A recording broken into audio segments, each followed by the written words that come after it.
Hi hello friends, welcome back to my channel Nitin Kolluru. ఇంతవరకు కూడా మన ఛానల్ ఎవరైనా సబ్స్క్రైబ్ చేసుకున్నట్టయితే please do subscribe my channel. And అలానే నేను పెట్టే ప్రతి వీడియో కూడా మీ దాకా రావాలనుకున్నట్టయితే బెల్ ఐకాన్ ఉంటుంది, దాన్ని కూడా క్లిక్ చేసుకోండి. సో నేను పెట్టే ప్రతి వీడియో కూడా అయితే మీ దాకా వస్తుంది. ఓకేనా, let's get in to our video. So ఈరోజు వీడియో నేను దేనికోసం చేస్తున్నానంటే, very short span of time అయితే మనకి పాలీసెట్ 2021 ఆంధ్రప్రదేశ్కి సంబంధించి స్టూడెంట్స్కి ఉన్నది. సో ఈ 1 మంత్లో మీరు ఎలా ప్రిపేర్ అయితే అవుతుందా అనేది నేను ఆల్రెడీ లాస్ట్ వీడియోస్లో నేను చెప్పాను. ఆ వీడియో ఎవరైనా చూడలేనట్టయితే కింద డిస్క్రిప్షన్ బాక్స్లో ప్రొవైడ్ చేస్తాను, చూడండి. సో ఈ వీడియోలో నేను ఏం చెప్తున్నానంటే, మీకున్న mathematics, physics and chemistry syllabus ఏవైతే ఉన్నాయో, సో ఈసారి అయితే మీకు ప్యాటర్న్ మార్చారు. మీకు తెలిసిందే, 50 మార్క్స్ మ్యాథమెటిక్స్కి, ఫిజిక్స్కి 40 మార్క్స్ వెయిటేజ్ ఇచ్చారు అండ్ కెమిస్ట్రీకి 30 మార్క్స్ వెయిటేజ్ ఇచ్చారు. సో అందరూ కూడా మీకు ఏదైతే సిలబస్ ఉందో, లైక్ అంటే 70% సిలబస్ మాత్రమే. ఎందుకు 70% అంటే ఆల్రెడీ మీకు చెప్పాను వీడియోలోని, నేను కాల్ చేసి కనుక్కోవడం జరిగింది. వాళ్ళైతే ఆ సిలబసే చదవమన్నారు, మీకు ఏదైతే ఎస్ఎస్సిలో ఉందో. అండ్ అలానే ఏదైతే పాలీసెట్ 2021 ఇన్స్ట్రక్షన్ బుక్లెట్ ఇచ్చారో దానిలో కూడా 70% అంటే 70% అని మెన్షన్ చేయలేదు. What they mention is as per SSC చదవమన్నారు. యాజ్ పర్ ఎస్ఎస్సి అంటే ఏ ఇయర్ సిలబస్ ఆ ఇయర్కి ఉంటుంది కాబట్టి ఈ ఇయర్ ఏ సిలబస్ ఉందో ఆ సిలబస్ మాత్రమే మీరు చదవాలి. సో ఇప్పుడు నేనేం చెప్పబోతున్నాను అంటే, ఈ వీడియోలో మీకు మ్యాథమెటిక్స్లో ఏ చాప్టర్స్ చదివితే బాగుంటుంది, ఫిజిక్స్లో ఏ చాప్టర్స్ చదువుకోవాలి, కెమిస్ట్రీలో ఏం చదువుకోవాలి, అంటే ఫిజికల్ సైన్స్ మొత్తం ఏం చదువుకోవాలి అండ్ అలానే మ్యాథమెటిక్స్ ఏం చదువుకోవాలని చెప్తాను. సో క్లియర్ కట్గా వీడియోని అయితే ఎండ్ వరకు చూడండి, నేనైతే చెప్తాను. అండ్ అలానే మరొకటి ఏంటంటే, ఈ వీడియో ఏ చాప్టర్స్ చదివితే బాగుంటుందని చెప్తాను. మీరు కనుక మీకు కావాలనుకున్నట్టయితే ప్రీవియస్ 3 ఇయర్ క్వశ్చన్ పేపర్స్ నుండి నేనైతే సో ఏ చాప్టర్ నుండి ఎంత వెయిటేజ్ ఇస్తున్నాడు, for suppose elements periodic table ఉంది, ఆ పీరియాడిక్ టేబుల్ నుండి మీకు లాస్ట్ ఇయర్ క్వశ్చన్ పేపర్స్లో ఎంత వెయిటేజ్ ఉంది, అంటే 1 మార్క్ ఇస్తున్నాడా, 2 క్వశ్చన్స్ ఇస్తున్నాడా, 3 క్వశ్చన్స్ ఇస్తున్నాడా, మీకు కావాలనుకున్నట్టయితే నేను నెక్స్ట్ ఒక 3-4 డేస్లోని దీని యొక్క అనాలిసిస్ కంప్లీట్గా నేను నేర్చుకొని మీకైతే చెప్తాను. సో మీకు కావాలనుకున్నట్టయితే కింద డిస్క్రిప్షన్ బాక్స్కి వెళ్ళి ఎస్ వీ వాంట్ అని చెప్పండి, ఓకేనా. సో ఫస్ట్ ఆఫ్ ఆల్ అయితే మనకి ఉన్న మ్యాథమెటిక్స్లో మనం ఏం చదువుకుందామంటే, టోటల్గా 14 చాప్టర్స్ అయితే ఉన్నాయి. సో నేను ఇప్పుడు చెప్పిన సబ్జెక్ట్స్ నుండి వచ్చిన చాప్టర్స్ మీరు చదువుకున్నట్టయితే ఈజీగా మీ ర్యాంక్ అనేది 10,000 లోపు ఉండొచ్చు. అంటే 70+ మార్క్స్ అయితే మీరు స్కోర్ చేసుకోవచ్చు 120కి. ఎప్పుడైతే మీరు 120కి 70+ మార్క్స్ స్కోర్ చేసుకున్నారో మీ ర్యాంక్ మస్ట్ అండ్ షుడ్గా 12,000 బిలో అయితే ఉండే ఛాన్సెస్ హైగా ఉంటాయి. సో ఫస్ట్ ఆఫ్ ఆల్ నేనైతే కొన్ని చాప్టర్స్ మాత్రం చెప్తాను. మీరు కనుక ఇంకా ఎక్కువ చదువుకోవాలి, ఇంకా బాగా చదువుకున్న వాళ్ళు, మాకు 100స్లోని 1000, 1500 ఆ లోపు రావాలనుకున్న వాళ్ళు మీ ఇష్టం. మీరు ఇంకా ఆల్రెడీ అన్నీ చదువుకోండి, మొత్తం అన్నీ చదువుకోండి. 10,000 బిలో మాకు కొంచెం మీ సపోర్ట్ కావాలి, ఏం చదవాలి అనుకున్న వాళ్ళు మాత్రం ఈ వీడియో ఖచ్చితంగా చూడండి. సో ఫస్ట్ ఆఫ్ ఆల్ మీకున్న 14 చాప్టర్స్లో మ్యాథమెటిక్స్ ఏదైతే ఉందో 14 చాప్టర్స్లో 7 చాప్టర్స్ నేను ఫస్ట్ ఆఫ్ ఆల్ చెప్తాను. 7 చాప్టర్స్ ఏంటంటే, సో ఈ చాప్టర్స్ చదువుకున్నట్టయితే మీకు ప్రిపేర్ అయినట్టయితే ఈజీగా ఉంటాయి, మార్క్స్ కూడా గెయిన్ చేసుకునే విధంగా ఉంటాయి. సో ఈ 7 చాప్టర్స్ నేనైతే చెప్తాను. ఫస్ట్ ఆఫ్ ఆల్ ఏంటంటే రియల్ నెంబర్స్ మీరు మ్యాథమెటిక్స్లో చాలా ఈజియెస్ట్ చాప్టర్ అని చెప్పొచ్చు. రియల్ నెంబర్స్లో మరీ అంత ఇన్డెప్త్గా వెళ్ళి క్వశ్చన్స్ అయితే మీకు మ్యాథమెటిక్స్ నుంచి అడగరు. సో రియల్ నెంబర్స్ ఒకటి first of all main preference ఇవ్వండి. అండ్ అలానే సెట్స్, నేను గమనిస్తున్న ప్రకారం సెట్స్ నుండి ఎవ్రీ ఇయర్ 3 to 4 మార్క్స్ అడుగుతున్నారు.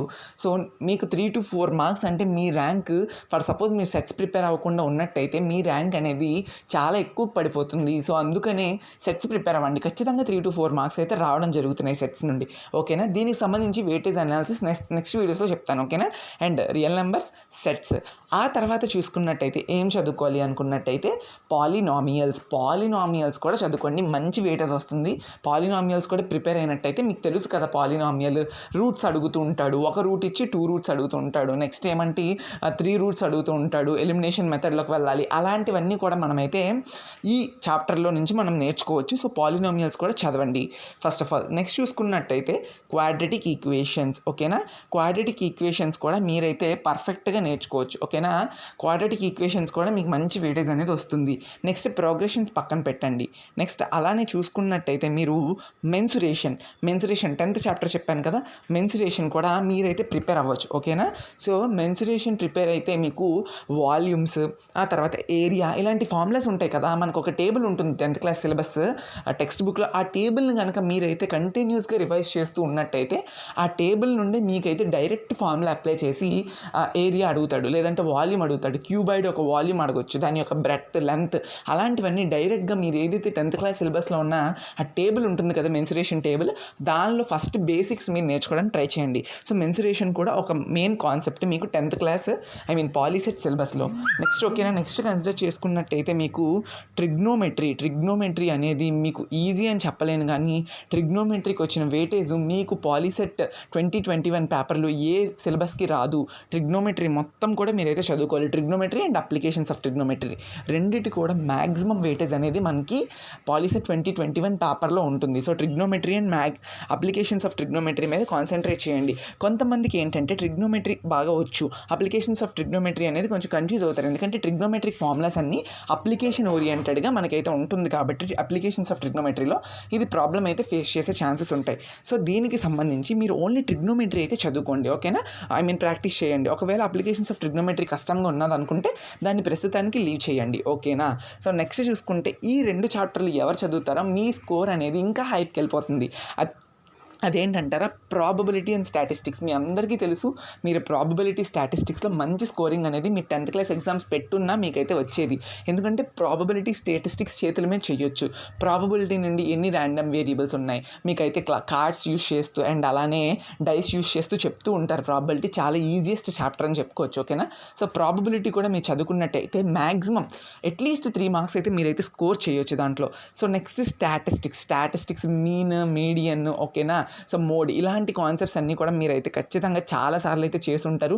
టేబుల్ ఉంటుంది, ఆ టేబుల్ బట్టి మనం ఆన్సరింగ్ చేసుకోవచ్చు. సో ఈ స్టాటిస్టిక్స్ అయితే ఖచ్చితంగా మీరు ప్రిపేర్ అయినట్టయితే దీని నుండి కూడా 2 to 3 మార్క్స్ వెయిటేజ్ రావచ్చు. సో ఇదంతా నేను అనాలిసిస్ చేయలేదు ఇంకా ప్రస్తుతానికైతే, బట్ నేను ప్రీవియస్ ఇయర్స్ చూసినప్పుడు నాకు వచ్చిన ఐడియా ఇది, ఓకేనా. సో పర్ఫెక్ట్ అనాలిసిస్ అనేది మీకు ఏ చాప్టర్ నుండి ఎంత వస్తుందని అట్లీస్ట్ కొంతవరకైనా నేనైతే నెక్స్ట్ వీడియోస్లో మీకైతే ట్రై చేసి చెప్తాను, ఓకేనా. సో ఇదైతే first of all mathematics question చెప్పాను. ఏంటి మ్యాథమెటిక్స్లో real numbers, sets, polynomials, quadratic equations, next చూసుకుంటే మెన్సురేషన్, ట్రిగ్నోమెట్రీ, ప్రాబబిలిటీ, స్టాటిస్టిక్స్. ఈ 8 చాప్టర్స్ చదవండి. ఫస్ట్ ఆఫ్ ఆల్ ఈ 8 చాప్టర్స్ మీద కాన్సన్ట్రేట్ చేస్తూ ఉండండి, ఓకేనా. నెక్స్ట్ ఆఫ్ ఆల్ చూసుకుంటే pair of linear equations in 2 variables, progressions, coordinate geometry, similar triangles, tangents and sequence to a circle. Next 5, 6 ఏవైతే ఉన్నాయో అవి లాస్ట్ ప్రియారిటీ ఇస్తూ, నేను చెప్పిన ఫస్ట్ 8 మాత్రం ఫస్ట్ ప్రియారిటీ ఇస్తూ ప్రిపేర్ అవ్వండి. సో మంచి వెయిటేజ్ ఉన్న చాప్టర్స్ అండ్ మంచి కాంటెంట్ కూడా మీకైతే వస్తుంది, ఓకేనా. సో మీ స్కోర్, మీ ర్యాంక్ని ఇంప్రూవ్ చేయాలంటే ఇలాంటి చాప్టర్స్ని అయితే మ్యాథమెటిక్స్ నుంచి మీరు చదవండి. నా అనాలిసిస్ నచ్చినట్టయితే మీరైతే ఈ వీడియోని ఖచ్చితంగా లైక్ చేస్తారు, ఓకేనా. So next of all mathematics అయిపోయింది కంప్లీట్గా. ఇప్పుడు నెక్స్ట్ చూసుకున్నట్టయితే ఫిజికల్ సైన్స్ నుండి అంటే ఫిజికల్ సైన్స్ అంటే both physics and chemistry. So ఈసారి మీకు వెయిటేజ్, మ్యాక్సిమం వెయిటేజ్ అనేది ఫిజిక్స్ అండ్ కెమిస్ట్రీ నుండి ఎంత వస్తుంది, 70 మార్క్స్కి వస్తుంది. So first of all chemistry 30 and అలానే ఫిజిక్స్ అయితే 40 కదా. సో దీనికి సంబంధించి మీకైతే నాకు ఎవరో ఒకరు చెప్పడం జరిగింది, కెమికల్ రియాక్షన్స్ అండ్ ఈక్వేషన్స్ అనే చాప్టర్ని మీకు ఖచ్చితంగా పూర్తిగా తీసేశారని అయితే చెప్పడం జరిగింది. నాకైతే తెలీదు, బట్ నాకైతే కమెంట్స్లో నేను చూశాను కెమికల్ రియాక్షన్స్ అండ్ ఈక్వేషన్స్ని పూర్తిగా తీసేశారని అయితే చెప్పారు, ఓకేనా. సో ఫస్ట్ ఆఫ్ ఆల్ అది పక్కన పెట్టండి. So first of all physics నుండి, కెమిస్ట్రీ నుండి ఏం చదవాలి, ఏం చదివితే ఎంతెంత వెయిటేజ్ వస్తుంది, అంటే ఎంత మంచి మార్క్స్ మనం గెయిన్ చేసుకోవచ్చు అంటే దీని నుండి కూడా కొన్ని ఈజీ టాపిక్స్ అండ్ మీకు అర్థమయ్యే టాపిక్స్ని తీసుకున్నట్టయితే ఫస్ట్ అయితే ఖచ్చితంగా classification of elements, the periodic table, ఇది కెమిస్ట్రీలోకి వస్తుంది. ఈ క్వశ్చన్ని కెమిస్ట్రీలో టచ్ చేయకుండా వాడైతే ప్రిపేర్ చేయడు ప్యాటర్న్ ఎగ్జామినేషన్ని. ఎందుకు అనుకుంటారు, ఎందుకు చెప్పనా, మీకు మీ ఫిజిక్స్లో మీరు చదువుతున్న కాన్సెప్ట్స్ అన్నిటిలో నుండి కొన్ని కాన్సెప్ట్స్ అయితే మీరు ఇప్పుడు ఏదైతే పాలిటెక్నిక్కి వెళ్తున్నారో ఈ పాలిటెక్నిక్లో అయితే ఉండడం జరుగుతుంది. సో దీనికోసమే వాళ్ళైతే ఖచ్చితంగా ఫిజిక్స్లో ఈ classification of elements, the periodic table ఉన్నది కదా, అదైతే ఖచ్చితంగా ఇస్తారు. మీ పాలిటెక్నిక్ ఫస్ట్ ఇయర్లో మీకు కెమిస్ట్రీ ఉంటుంది. కెమిస్ట్రీలో ఫస్ట్ అటామిక్ స్ట్రక్చర్ అని చెప్పి మనకి చాప్టర్ అయితే ఉండడం జరుగుతుంది.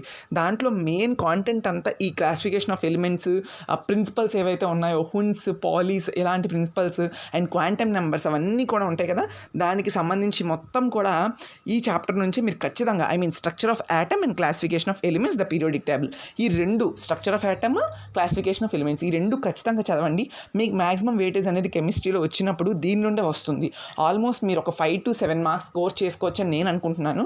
ఖచ్చితంగా మీరైతే ఈ 2 చాప్టర్స్ మీద స్ట్రెస్ తీసుకొని ఎక్కువ చదవండి, బాగా స్ట్రెస్ చేస్తూ చదవండి, ఓకేనా? అప్పుడే మీకైతే మంచి వెయిటేజ్ వస్తుంది. నెక్స్ట్ చూసుకున్నట్టయితే కెమిస్ట్రీలోనే కెమికల్ బాండింగ్లో కూడా నెంబర్ ఆఫ్ క్వశ్చన్స్ అడుగుతున్నారు. ఎందుకో చెప్పమంటారా? మీకు ఇప్పుడు చెప్పాను కదా, పాలిటెక్నిక్ మీకు వెళ్ళగానే ఫస్ట్ ఇయర్లో కెమికల్ బాండింగ్ కూడా ఉంటుంది. So that's what, chemical bonding నుంచి కూడా నెంబర్ ఆఫ్ క్వశ్చన్స్ అడుగుతారు. ఎప్పుడైనా పాలిటెక్నిక్ పేపర్ని ప్రిపేర్ చేసే ఎగ్జామినర్ ఎలా ఆలోచిస్తారంటే, మీరు ఏదైతే అప్కమింగ్ ఇయర్ పాలిసెట్ క్వాలిఫై అయిపోయిన తర్వాత పాలిటెక్నిక్ చదువుతారో దాని నుండి వచ్చే క్వశ్చన్స్ని బేస్ చేసుకుంటూ అడుగుతారు. బట్ 10th బేసిస్ అయినా కూడా మీరు మళ్ళీ చదువుకునే విధంగా అయితే అడుగుతారు. సో అందుకనే chemical bonding, structure of atom and classification of elements అని ఖచ్చితంగా చదవండి, మీకైతే మంచి స్కోరింగ్ అనేది వస్తుంది, ఓకేనా? ఇది కెమిస్ట్రీ పార్ట్స్. ఓకే, నెక్స్ట్ చూసుకుంటే principles of metallurgy, carbon and its compounds, ఓకేనా? ఫస్ట్ నేను చెప్పిన structure of atom, classification of elements, chemical bonding, ఈ 3 చాప్టర్స్ కంప్లీట్ చేసేసిన తర్వాత next principles of metallurgy, so flotation method and next ఇంకా smelting అన్నీ ఉంటాయి కదా, ఈ ప్రాసెస్లన్నీ చదువుకోండి. ఒక్కొక్క ప్రాసెస్ నుంచి ఇంచుమించు ఒక క్వశ్చన్ అయితే అడుగుతారు. మీకైతే నాకు తెలీదు దీని నుండి కెమిస్ట్రీ నుండి ఏ సిలబస్ని అయితే తీసేశారు, బట్ నేను చెప్పిన 3 చాప్టర్స్ని మాత్రం వదిలిపెట్టకండి. కార్బన్ అండ్ ఇట్స్ కాంపౌండ్స్, ఇది కూడా మోస్ట్ ఇంపార్టెంట్ అనే నేను అంటాను. కార్బన్ అండ్ కాంపౌండ్స్ కూడా మీకు ఇయర్ ఉందో లేదో నాకైతే తెలీదు, ఉన్నట్టయితే నేను చెప్పిన 3 చాప్టర్స్ తర్వాత ఫస్ట్ మీరు ప్రయారిటీ ఇవ్వాల్సింది కార్బన్ అండ్ ఇట్స్ కాంపౌండ్స్కి, ఓకేనా? సో ఇది కెమిస్ట్రీ పార్ట్ వరకు. Acids and bases and salts కూడా టచ్ చేయండి లైట్గా. నేను చెప్పిన first 3 chapters, structure of atom, chemical bonding, classification of elements, తర్వాత carbon and its compounds, principles of metallurgy, acids, bases and salts, ఇది మీ ప్రియారిటీ, ఓకేనా? మీ ప్రియారిటీ ఇలా ఉండాలి. అప్పుడే మీకైతే వెయిటేజ్ బాగుంటుంది, మీ ర్యాంక్ బాగుంటుంది, స్కోర్ కూడా బాగుంటుంది, మంచి పాలిటెక్నిక్ కాలేజ్లో సీట్ వచ్చే స్కోప్ ఉంటుంది, okay? That's it for chemistry. Now going for physics చూసుకున్నట్టయితే హీట్ ఖచ్చితంగా చదవండి. హీట్ అనేది మీకు పాలిటెక్నిక్ ఫస్ట్ ఇయర్లో మెయిన్ చాప్టర్ అండ్ పెద్ద చాప్టర్ ఇది. సో హీట్ అండ్ థర్మోడైనమిక్స్ అని మీకు పాలిటెక్నిక్ ఫస్ట్ ఇయర్లో ఫిజిక్స్లో ఉంటుంది. సో ఇప్పుడు హీట్ కనుక మీరు చదవకపోతే అక్కడ మీరు లూజ్ అవుతారు, అండ్ అలానే హీట్ మీద ఎక్కువ క్వశ్చన్స్ కూడా వచ్చే ఛాన్సెస్ ఉంటాయి. సో హీట్ అనేది ఫస్ట్ ప్రియారిటీ ఇస్తూ చదువుకోండి. నెక్స్ట్ చూసుకున్నట్టయితే మీకు ఇక్కడ 3 కాన్సెప్ట్స్ ఉంటాయి. మీకు రిఫ్రాక్షన్ ఆఫ్ లైట్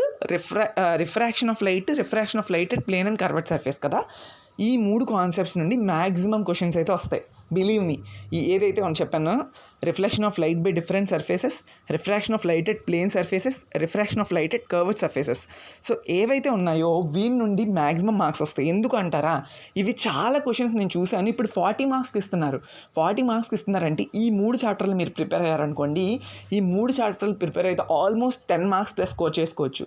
సో అందుకని నేను చెప్తున్నాను, మీ ఫస్ట్ ప్రయారిటీ ఎప్పుడు కూడా హీట్కి ఇవ్వండి. హీట్కి ఇచ్చిన తర్వాత మీకైతే చెప్పడం మర్చిపోయాను, 1 minute, electric current and electromagnetism ఉంటుంది కదా మీకైతే. సో ఈ 2 చాప్టర్స్ అయితే మీకు చాలా చాలా బాగుంటాయి, అర్థమవుతాయి. మీకు కూడా తెలుసు కదా, రెసిస్టెన్స్ వాల్యూస్ కనుక్కోమంటారు. సిరీస్లో ఉంటే రెసిస్టెన్స్ ఎలా, ప్యారలల్లో ఉంటే రెసిస్టెన్స్ ఎలా, Kirchhoff's voltage laws, current laws, ఇవన్నీ మీకు దీంట్లోనే కదా ఉంటాయి. ఎలక్ట్రిక్ కరెంట్, ఎలక్ట్రోమాగ్నెటిజం, దీనికి సంబంధించి కూలుమ్స్ లాస్, అవన్నీ మీకు ఉంటాయి. సో ఇలాంటివన్నీ కూడా ఎలక్ట్రిక్ కరెంట్ అండ్ ఎలక్ట్రోమాగ్నెటిజం మీద ఖచ్చితంగా క్వశ్చన్స్ అడుగుతారు. ఫస్ట్ ప్రయారిటీ అయితే హీట్, ఎలక్ట్రిక్ కరెంట్, ఎలక్ట్రోమాగ్నెటిజం, ఈ 3 చదివేసిన తర్వాత ఏదైతే నెక్స్ట్ ప్లేన్ చెప్పాను కదా, different surfaces, curved surfaces and plane surfaces, ఈ 3 చదువుకోండి, ఓకేనా? మీ ప్రియారిటీ అనేది హీట్, ఎలక్ట్రిక్ కరెంట్, ఎలక్ట్రోమాగ్నెటిజం మీద ఉండాలి.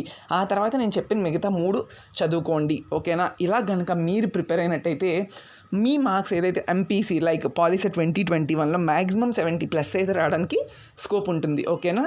సో నెక్స్ట్ వీడియోలో, కమింగ్ వీడియోలో నాకైతే ఇప్పుడు చిన్న రిక్వెస్ట్ చేసి అందరికీ, ఈ 3 days అయితే నాకు కొంచెం వీడియోస్ తక్కువ వస్తాయి రిగార్డింగ్ నాకు ఎంట్రన్స్ ఎగ్జామినేషన్ ఉన్నది. సో దానికి నేను ప్రిపేర్ అవుతున్నాను. అండ్ అలా ప్రిపేర్ అవుతున్నప్పటికీ మీకైతే వీడియో అంటే 1 month ఉంది కాబట్టి హెల్ప్ఫుల్గా ఉండాలని చెప్పి వీడియో అయితే తీస్తున్నాను, ఓకేనా ఫ్రెండ్స్? సో నెక్స్ట్ వీడియోలో వెయిటేజ్ అనాలిసిస్ అనేది వస్తుంది. August 3rd తర్వాత నేను పెడతాను, ఏమనుకోకండి, ఓకేనా? ఈ వీడియో కనుక నచ్చినట్టయితే లైక్ చేయండి, మీ ఫ్రెండ్స్తో కూడా షేర్ చేయండి. Thank you friends, thank you for watching this video.